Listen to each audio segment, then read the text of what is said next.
Hello learners, in my previous lecture I had started to establish the configuration of glucose with help of Fischer projection, with help of Fischer proof, and in that we found that Fischer was indeed a genius, for he was able to establish configuration at each chiral carbon. So when Fischer started his work, he only knew that what was the orientation of OH at the highest chiral carbon, and he had arbitrarily assigned it configuration D, and he did not have any knowledge about absolute configuration.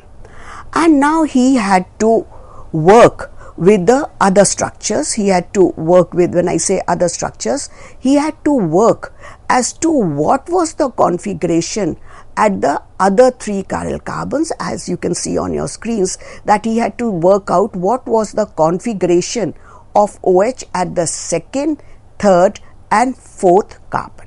So then his proof depended partially on relationship of glucose with arabinose.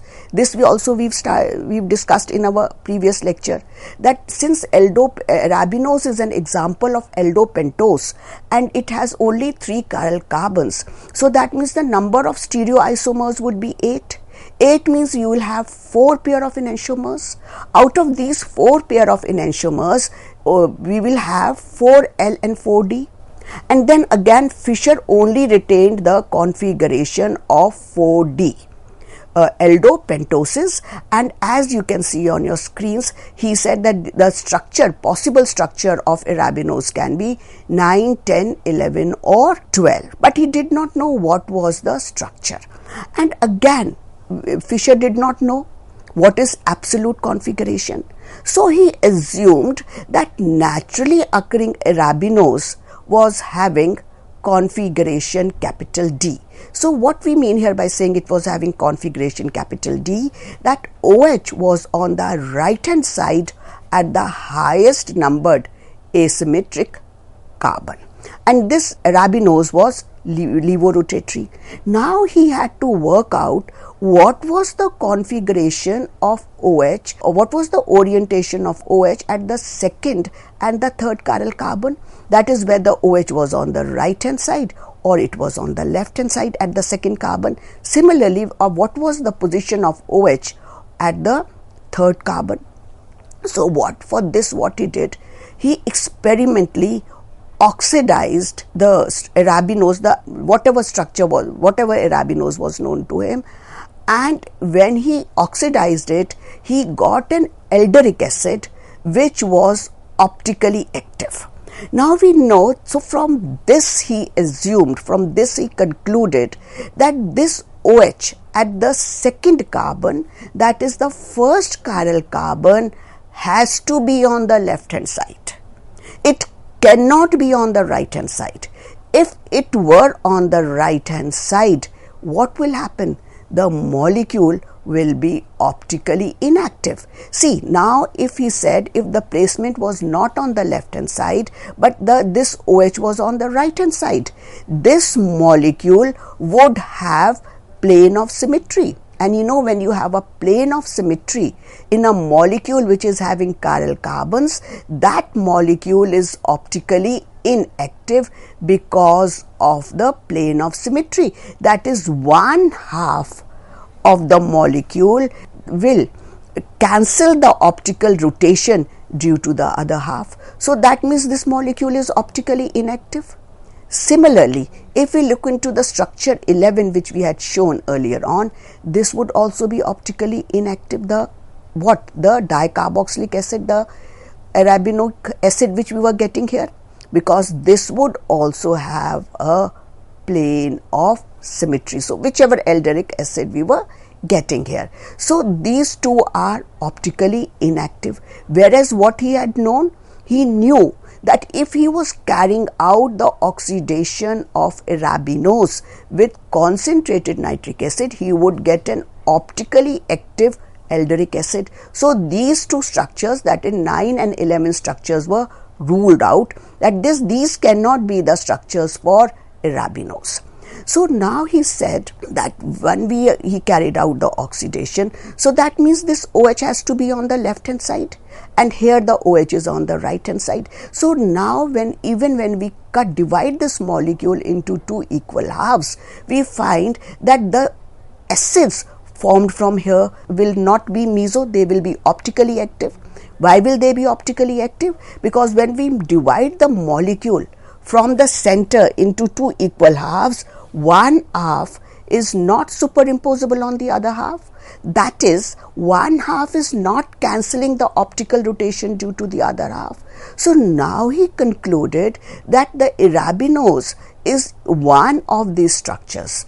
It could be structure 10 or it could be structure 12. But remember, now he had established by doing this oxidation, he knew the position of the OH at the second carbon, that is the first chiral carbon was on the left hand side, and at the third chiral carbon, or we say fourth carbon, was on the right hand side. He still did not know what was the orientation of OH at this chiral carbon, that is the second chiral carbon or the third chiral carbon. So for this what he did, he synthesized glucose and mannose. He converted arabinose into glucose and mannose by Kiliani-Fischer synthesis. And we know that glucose and mannose are epimers which differ in configuration only at C2. So now by establishing the structure of glucose and mannose, he did a backward calculation and he found out what was the structure of arabinose. So what he did was, he carried out, now we know what does Kiliani-Fischer synthesis involves. It involves that we take an arabinose, we convert that arabinose, we treat it with hydrocyanic acid and we convert it into, we carry out the reaction and when we get a mixture of nitriles, and these nitriles are optically active, and these nitriles on reduction will give us amines, and when we carry out the acidic hydrolysis of amine we will get a mixture of glucose and mannose. This also I have discussed in great details, the mechanism of Kiliani-Fischer synthesis, in one of my previous lectures. So now what he did next was, now what we did, we converted this into, we did the Kiliani-Fischer synthesis, and the fact of the matter is that when we carry out the Kiliani-Fischer synthesis of arabinose, you will get a mixture of glucose and mannose. So here we've taken, as you can see on your screens, the partial structure of arabinose. So in this partial structure of arabinose, the orientation of OH was known at the second carbon and the fifth carbon. It was not known at the third carbon. Now you know when you carry out the Kiliani-Fischer synthesis, it is a step-up reaction. That is, this CHO group is converted into a, we have a carbon, we have OH as well as a CHO group here while we are carrying out the Fischer-Kiliani synthesis. So in this process what happens is that HCN adds across the double bond in the aldehyde group, and then it is converted into a nitrile. That nitrile on partial reduction gives us imine, and here when we are converting into nitrile, we've added one carbon, and then on partial reduction we get imine, and that on hydrolysis will give us a aldehyde group. So first we've introduced this OH group. So that means when we are converting this CHO into nitrile, we are generating a chiral carbon here, because we are changing the hybridization from sp2 to sp3 at this position. So the two epimers which we get are glucose and fructose. So still we do not know which is glucose, which is fructose. So this is the partial structure of glucose and fructose which was established. Now we have to find out what is the structure of arabinose. So that means even when we talk of glucose and fructose, if you look into the structure very carefully, we know that one of the structures by Kiliani-Fisher synthesis will be glucose and other will be mannose. Which one is which we do not know. That is, in one structure the OH will be on the right hand side and in the other structure the OH is on the left hand side. Now we know the orientations at second carbon, third carbon and the fifth carbon. Still we do not know what is the configuration at this fourth carbon in case of these two structures. So what was done again? Fisher carried out the oxidation of these two structures, molecules, with concentrated nitric acid. So when he carried out the oxidation with concentrated nitric acid, he was able to establish what was the configuration at the C4 carbon. So for this again, Fisher oxidized mannose and glucose separately with concentrated nitric acid when he got again optically active alderic acids. So if he was getting optically active alderic acids, he would get optically active alderic acids if only the OH was on the right hand side, since both the alderic acids have to be optically active. So as you can see on your screens, you are seeing the structures of 4 alderic acids which were formed. This was again optically active. We can see the, we are not seeing, these are the structures. So what we found, that these are the sugars that we are getting here. So he said that when you look into this acid, these are not optically active. Why are these not optically active? Because these will have a plane of symmetry.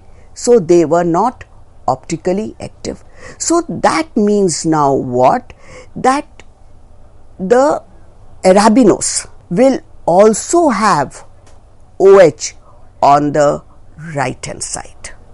So that means now when we discuss the structure of glucose and fructose, I'll go back to this series. These are the structures. So what we find is that if we have this molecule and this molecule, and if these were the structures, then these structure, this would yield a dicarboxylic acid, and this was also yield a dicarboxylic acid, which would be optically active because they would not have plane of symmetry. But if these two were the structures of, say, glucose and mannose, the alderic acids obtained from these will not be, one of them will be optically active and other will not be optically active. Say this will be optically active because this molecule would not have plane of symmetry, but this would yield a dicarboxylic acid which would be optically inactive. So but we know that both the acids which we are getting from glucose and mannose, both are going to be optically active.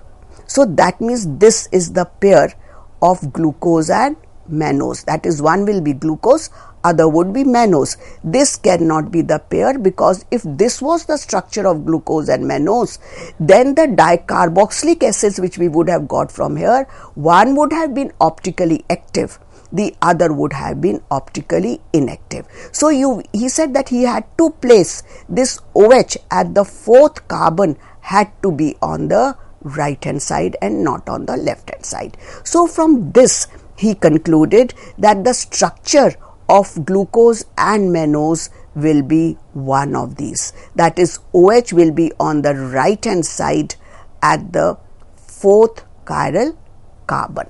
But which is which, he was not able to find out.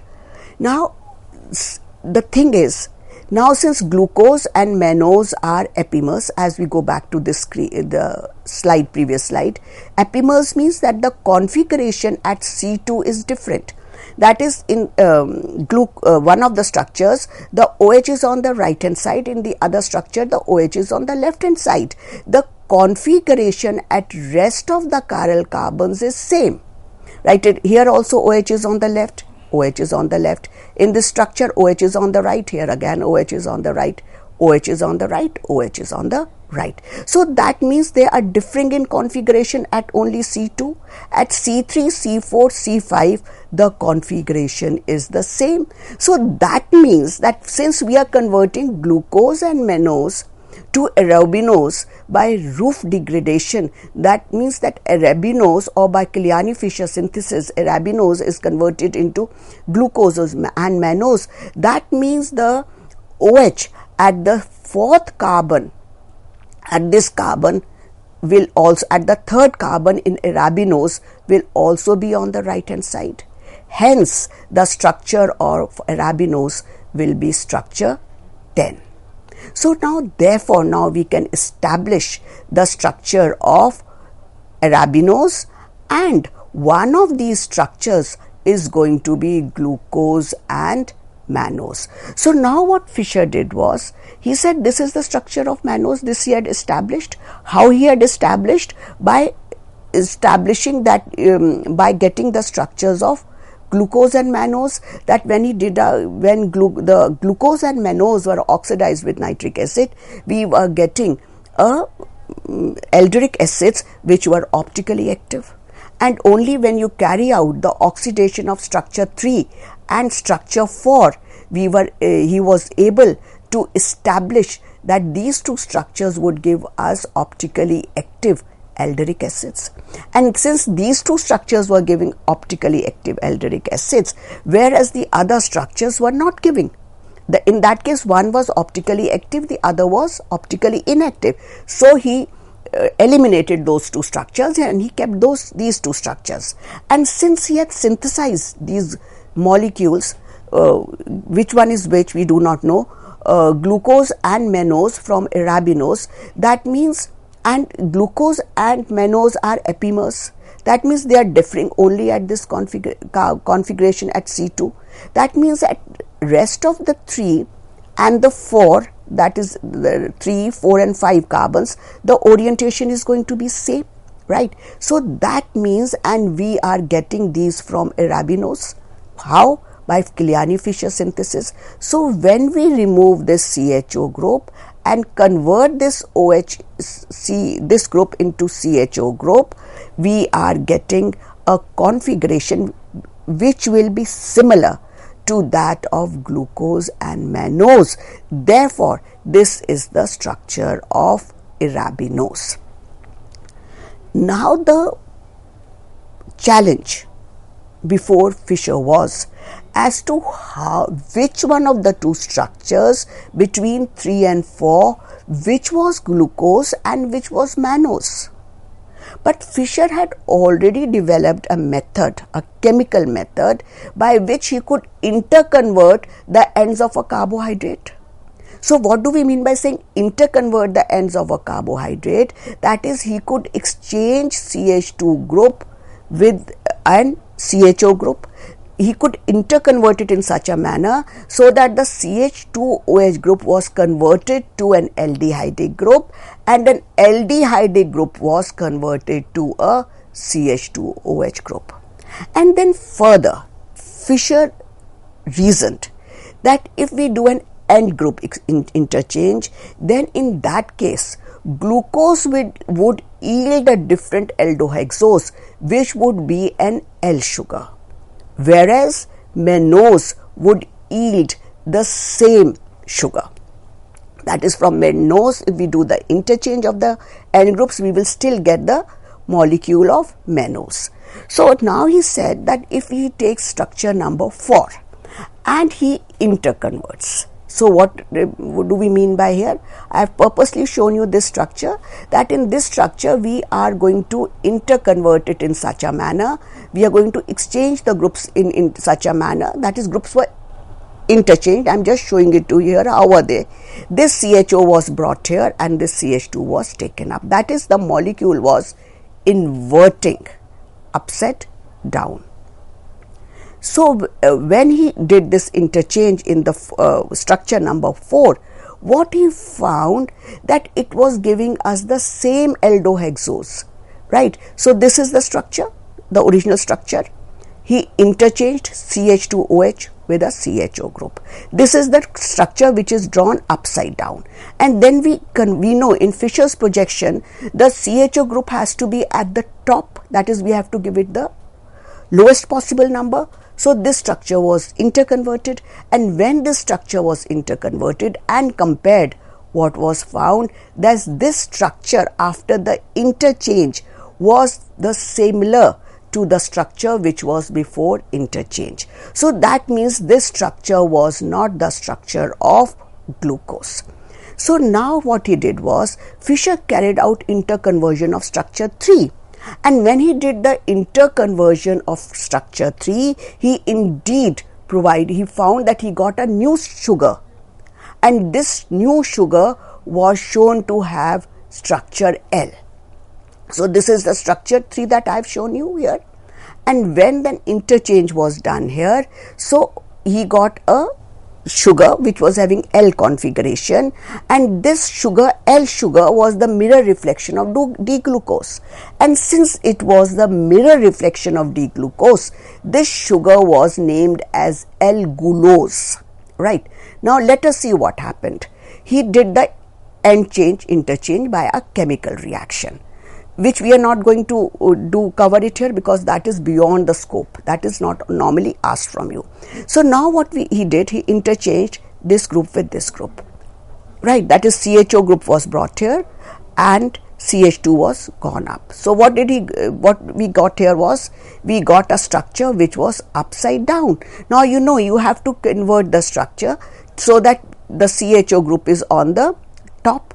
And when he got this structure, what he found that the new sugar which he had obtained had L configuration. That is L configuration, the OH on the highest numbered asymmetric carbon was on the left hand side, whereas in glucose the OH on the highest numbered asymmetric carbon was on the right hand side. So therefore we call this as D-glucose and we call this structure as L-gulose. So from this he proved that the structure of glucose is structure number 3. Right. So from this, what can we conclude now? That glucose is structure number 3, as interchanging the terminal groups resulted in different sugars, that is D-glucose, and the sugar which we obtained after interchanging these groups was L-gulose. And he also established structure number 4. He said that the structure number 4 is that for mannose. Right, and therefore as you can see on your screens, he proved that this structure D, third structure, is structure for D-glucose, structure number 2 is structure for D-mannose, and this is the structure number 13, which is the structure for gulose, L-gulose. Now what did he say? That glucose and mannose are epimers which differ in configuration at C2 carbon, and we are getting L-gulose when interchange of a CHO group and CH2OH group was done in glucose. He got a sugar which was different and which was L-gulose, and you can see why is it called L-gulose, because here the OH is on the left hand side, and thus he was able to establish the structures of glucose and mannose. So now, till now, what we've done, we've discussed the open chain structure of glucose, and we've also discussed what is the exact configuration at each chiral carbon, that is the Fisher projection. But still, this structure had few objections. And what were those objections? I will be telling you in my next lecture, and then we will see how were those objections to open chain structure removed, and to remove those open chain structures, a ring structure was proposed for glucose, which was able to explain the drawbacks of the open chain structures. And for this lecture, I had referred to books by Cary Francis, McMurray Jones, Claydon, and Solomons, and if you go through these books, you will find they are very, very useful. Thank you.